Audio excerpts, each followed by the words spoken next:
All right, so open up to page 10 in your workbook, page 10, and this is going to kind of bring everything together. And if we have time, we're going to play another round of four corners to see if your answers have changed at all. So who would like to read the first paragraph on page 10 that starts with matter? Gwen. Matter is anything that has mass and takes up space. The water you drink, the air you breathe, and we are all made of matter. Okay, so everything in the world is made up of matter. Paper, hair, Everything. even the world itself. Everything. Yeah, tiny particles, everything, even the air. Okay? So we are all matter. This table, the coffee I drink, and the air we breathe, everything. Okay, now, second paragraph. Who wants to read that one? And that's where you'll see our second vocabulary word, Luke. All matter is made of tiny particles. Mass is a measure of the amount of matter in an object. The more mass an object has, the more particles an object has. Think about holding a golf ball in a table tennis ball. The golf ball is made up of more particles. It has more mass. As you hold the golf ball in the table tennis ball, you are also feeling your weight. Weight yourself, strong gravity. Okay, so there's a picture on the TV of an example of them measuring mass. Now, mass is not the same as weight.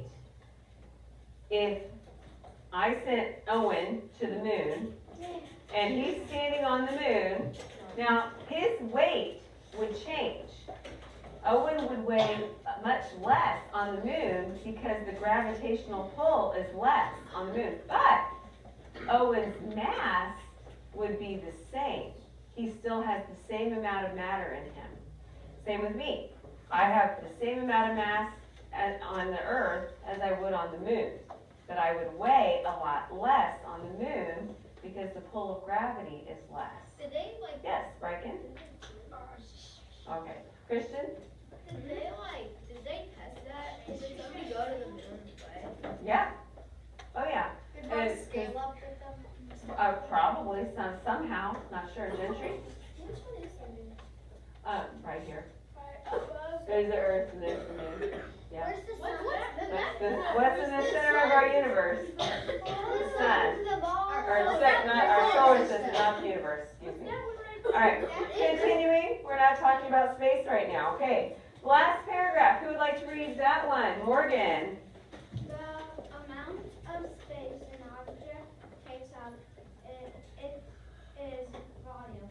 Volume describes how large or small an object is. A golf ball on the table, tennis ball have roughly the same volume. Okay, so even though you've got a golf ball and a ping pong ball, they have the same volume. That means they take up the same amount of space. Like that woman is blowing up a balloon.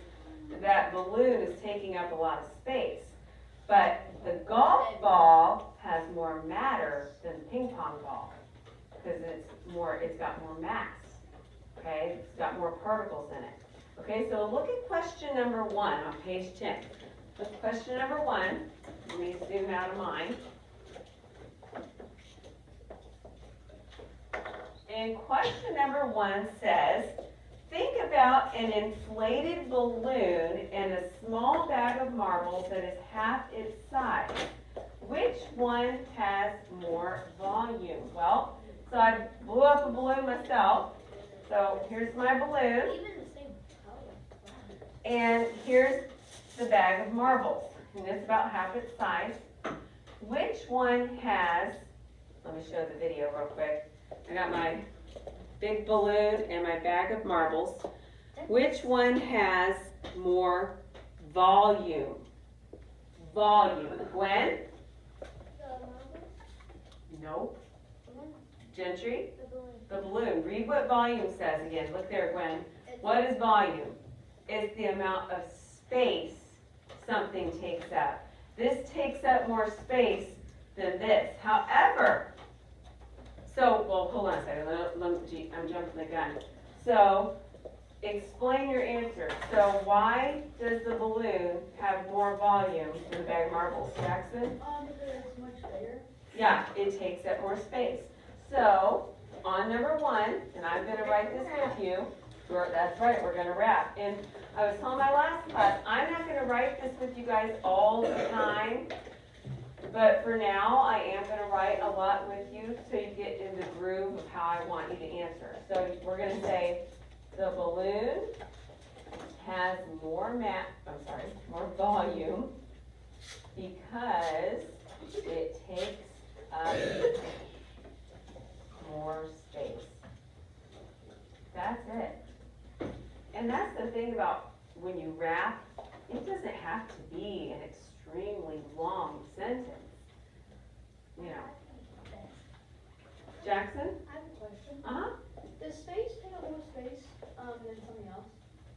How much space take up? Endless. The whole world? Endless amount of space. It's infinite. We don't know where it ends. So what are the Wait a minute, it could never end. We don't know where it begins. We don't know where it ends. Well, if Those are questions, Jackson, I cannot answer. Nobody can answer that. I'll go ask No, NASA you- then. Well, if you don't know where it ends, then how do you know there's not more planets?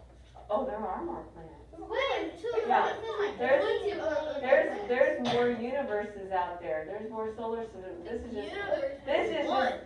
just our solar system. This is our little solar system. And Like our when I say neighborhood. universe, I should say there are more solar systems We're like ours. within the universe Like our filled neighborhood. with planets. This Yeah, is it's our like- solar system. It's neighborhood. And, okay, enough of that. We're not on space. We'll talk about space either on third or fourth unit. Okay, number two. Look at number two. Does the inflated balloon or the small bag of marbles have more mass? More mass. Case? The marbles. Why? Because they're the particles have Yeah. So it has more what? So it has more what? Christian, Logan? Matter. It definitely has more mass, but yes, more matter. And if it has more matter, it has more mass. Okay, so let's write that down. The bag of marbles has more mass because it has more matter.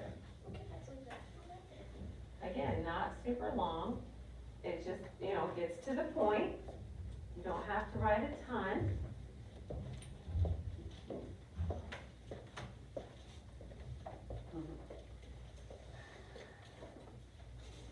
And then on the next page, we're going to talk about those properties that we were testing yesterday in our little lab.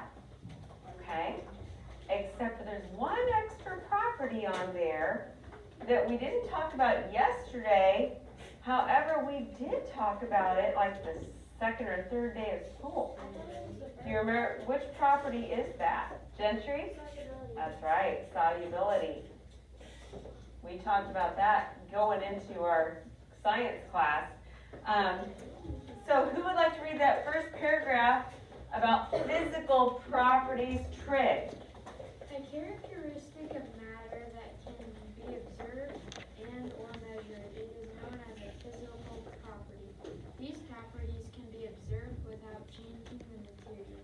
Some physical properties include the following. All right, so physical property, and if I click on that, it just shows some kind of weird kind of rock. And so a physical property is anything you can observe or measure. And yesterday, we observed some of these properties. Huh? It might have been. It might have been. So we observed some of these properties yesterday.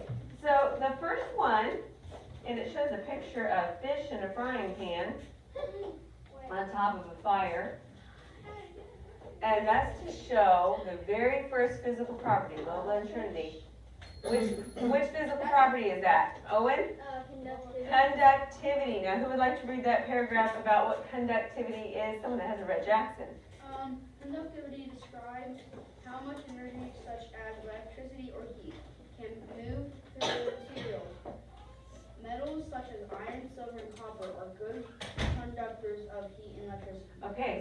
for example, the wires in this building, probably a lot of copper, because copper is a really good conductor. So electricity goes through copper wires really easily. That's why we have that in there. Yeah, and copper is very expensive. In fact, if you leave a roll of copper wiring out at a building site, it could be stolen very quickly. Copper wire is known for being stolen because it's so valuable. But yes, it's very conductive. So you gotta know what's conductive. Like, I'm not gonna use gold to, That's a waste of Build a resources. to build a mansion That's because a waste of exactly. resources. Right, well, it is a waste of resources, but also gold is a very soft metal, so it would not hold up very well. I'm that stupid. Oh, and I see, would well, look at this picture here. This is a picture of conductivity, because the man has his pan on top of the burner as he's stirring whatever, and the heat is going through the pan. That tells me that metal pan is conductive, okay? All right, who would like to read the next one on magnetism? Owen. Magnetism is the ability of a material to be attracted to a magnet without needing to be a magnet itself. Okay. Oh, I'm sorry, I didn't let you finish.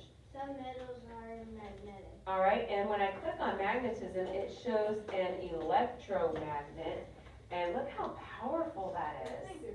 I mean, it is just big old hunks of metal are flying up to that magnet. Yeah, Floating. I know. Looks like it's floating. It's a sort metal. It is, it's sorting it out. But you know, that's the thing, guys, you also have to know which metals are magnetic.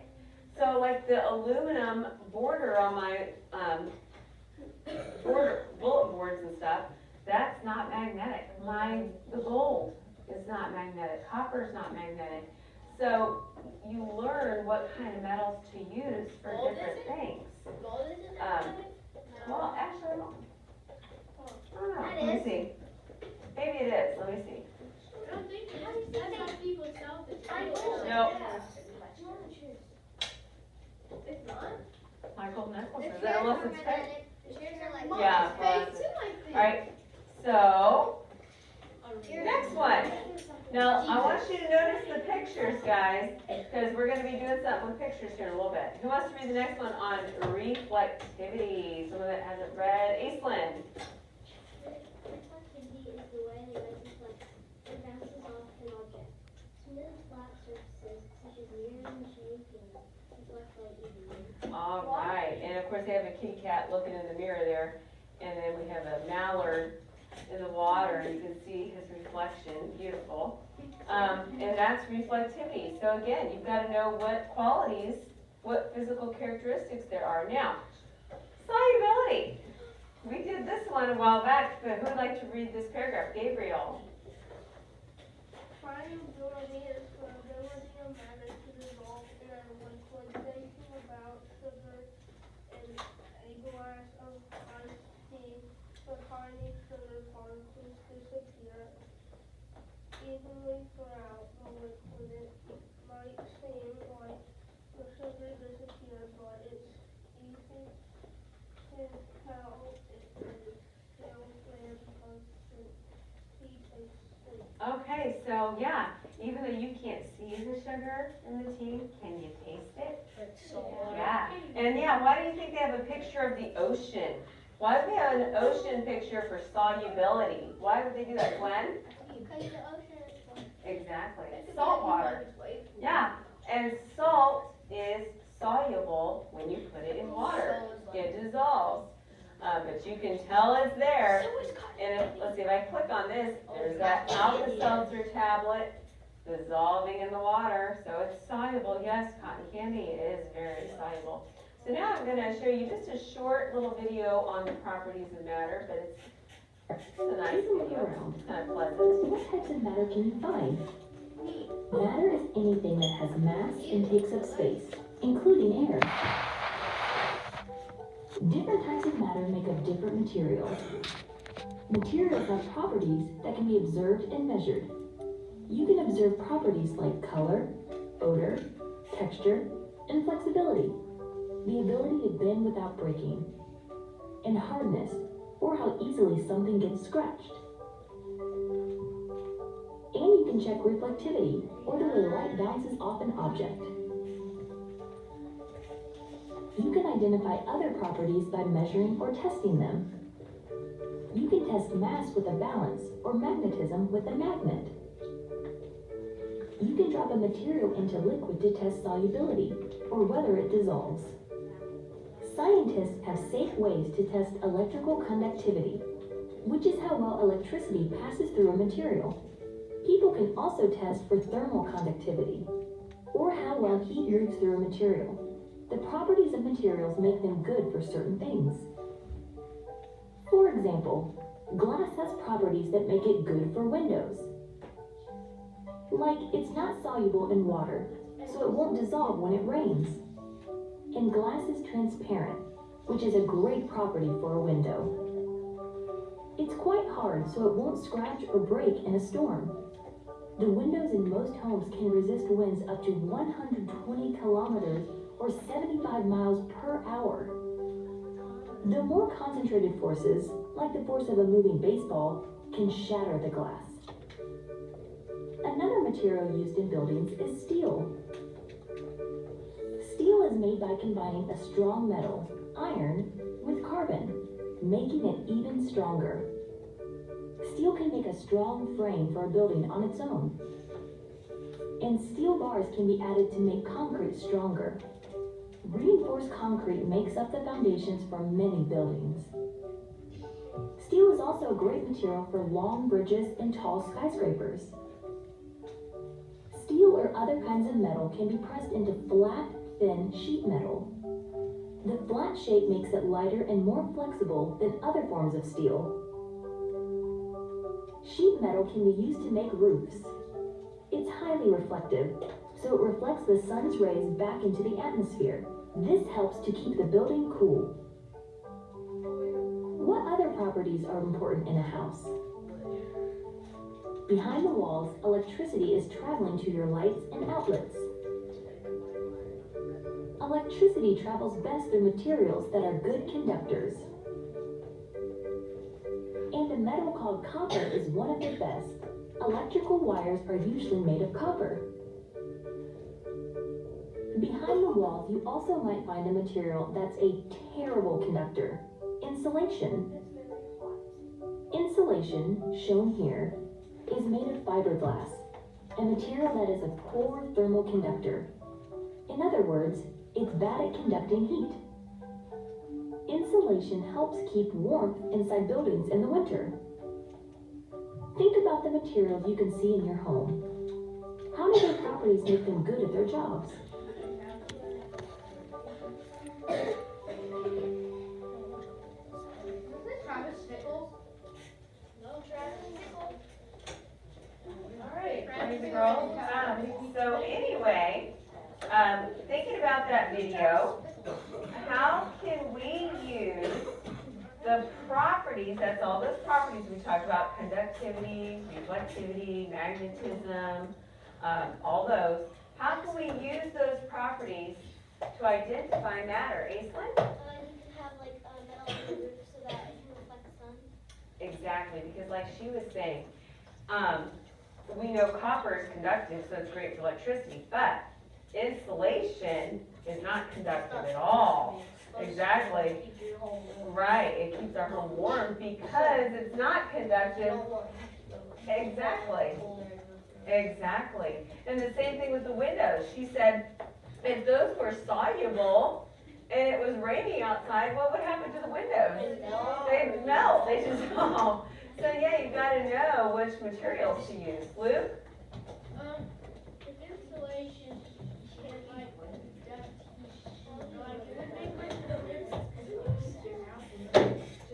Can you say that again, Luke? I can't hear you.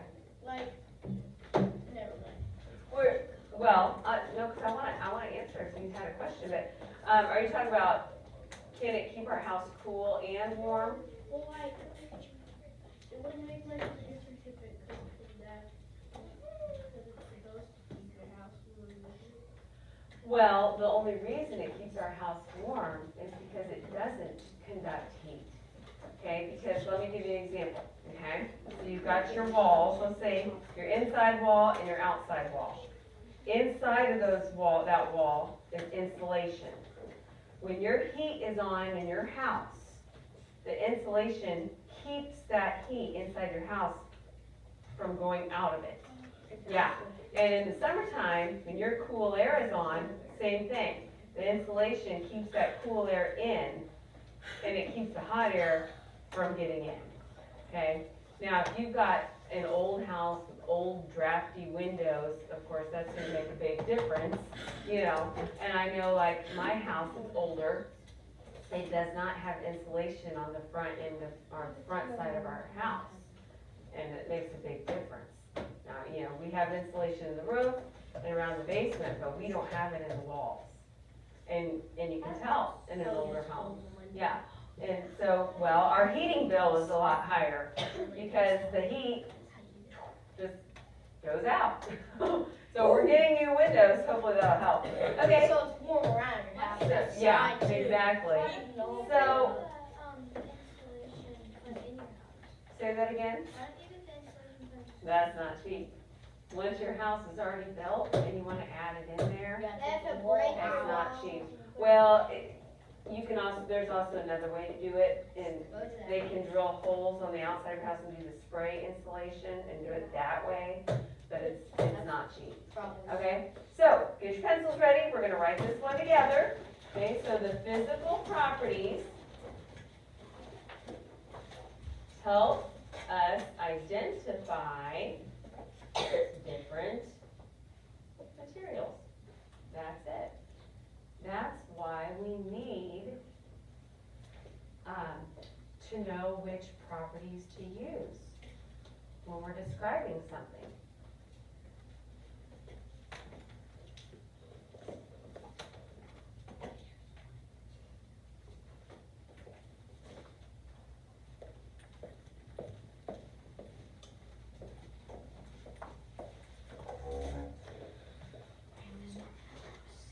Okay, I'm gonna pass out a piece of paper to you, and when you get it, if you think you know what to do, and if you follow the directions, it actually tells you what to do, you may, or you can just sit and wait for me to give you the directions. Either one is fine. You think you know what to do, go ahead. No, we're not done with the book. In fact, you're gonna need the book for this.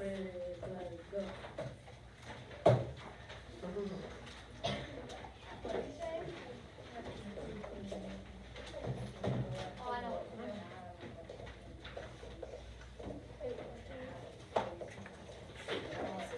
Yeah. I have this, my journal. I have all over the You would wall. stick it in your journal, Lola. Can we go ahead and, file? If you know what to do, that's what I'm saying. Now, if you don't know what to do, just wait for my instruction.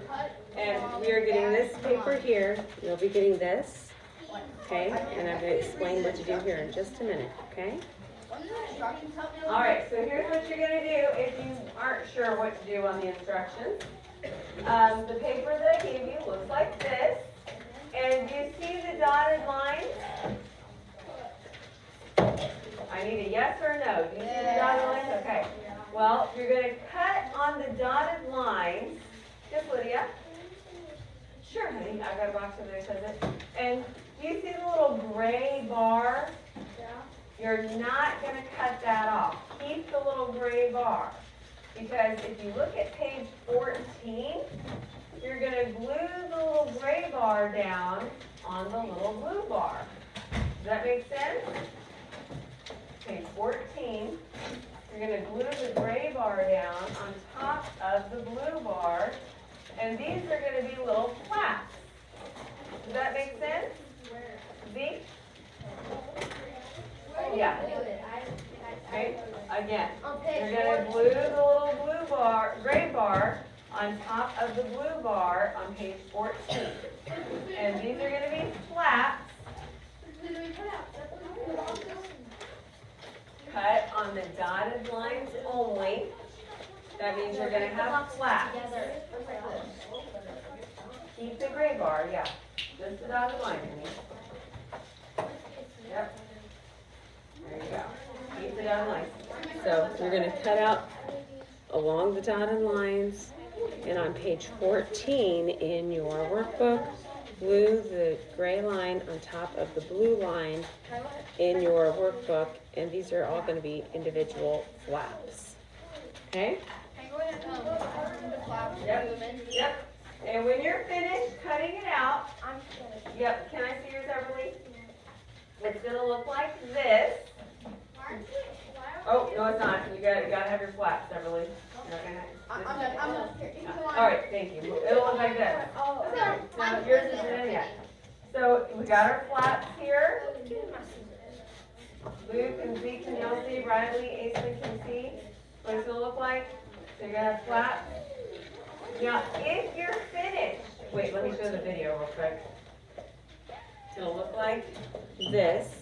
Got your flaps on page 14. Okay. Spot for it. Okay, now on page 14, when you're done gluing and cutting, I want you to draw your own version of each of those properties. Now, if you can't remember what those properties mean, go back to page 11 and it tells you. In fact, page 11 has a picture for each of those properties. You can even use those pictures. We write a picture. Why do you think they have a salt shaker there? You don't write. Why would they have a salt shaker on that page? Solubility. Solubility, that's right. All right. So we don't have to draw everything except solubility.